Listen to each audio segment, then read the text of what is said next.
আমাৰ চিৰাং জিলাৰ আমাৰ যিটো তিনিটা সমষ্টি বিজনিক বাদ দি তিনিটা সমষ্টি আমাৰ স্ক্ৰুটিনি ইতিমধ্যে সমাপ্ত হৈছে। আমাৰ 13 চিৰাঙত আমাৰ 7জন কেণ্ডিডেটক আমি তেওঁলোকক একচেপ্ট কৰিছোঁ। আটাইকেইখন নমিনেশ্যন ভেলিড হৈছে। 7জন হৈছে আপোনাৰ 13 চিৰাঙত, আপোনাৰ 14 চিৰাঙত এডুৱাৰ এছটিত টোটেল একচেপ্ট হৈছে আপোনাৰ 7জন, তাৰে এজন ৰিজেক্ট হৈছে।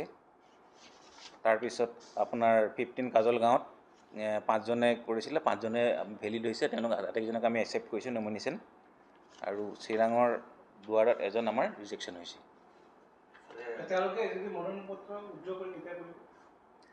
মনোনয়ন পত্ৰ উদ্ধাৰ কৰিবলৈ আমাৰ 6 তাৰিখৰ ভিতৰত তেওঁলোকে উদ্ধাৰ কৰিব লাগিব 3টা বজাৰ আগত।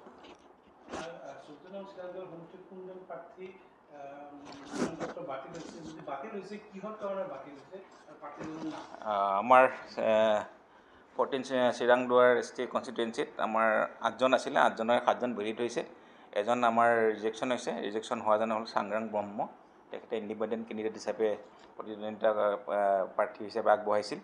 তেওঁ নমিনেশ্যন কেঞ্চেল হোৱাৰ কাৰণটো হ'ল তেখেতে এফিডেভিটত তেওঁ ছ'চিয়েল ৱৰ্কাৰ বুলিয়ে এফিডেভিটত শ্ব' কৰিছিলে, আৰু ইন দি মিন টাইম তেওঁ ইনকাম বিজনেছ বুলি শ্ব' কৰিছিল, আৰু তেওঁ বড়োলেণ্ড ইউনিভাৰ্চিটিত লাইব্ৰেৰিয়ান হিচাপে কৰ্মৰত আছিলে, আৰু তেওঁ তাতে এক্সট্ৰা অৰ্ডিনাৰী লিভ এখন আমাক এপ্লিকেশ্যন দিছিলে।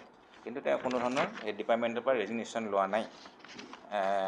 এতিয়া আমি আহিলোঁ আমাৰ as per BTC election rule মতে তেওঁ 16D read with the rule 221 in bracket 2 A in bracket A of the Bodoland territorial council election rule 2004 এইটো ভাইলেশ্যন হৈছে। যিহেতু তেওঁ যদি চৰকাৰী চাকৰিয়াল চেণ্ট্ৰেল গভৰ্ণমেণ্টে হওক বা ষ্টেট গভৰ্ণমেণ্টে হওক, তেখেতে ৰিজাইন নিদিয়াকৈ তেওঁ প্ৰাৰ্থিত্ব আগবঢ়াইছিল। সেইকাৰণে সেইটো গ্ৰাউণ্ডতে আমি তেখেতক ৰিজেকশ্যন কৰিছোঁ।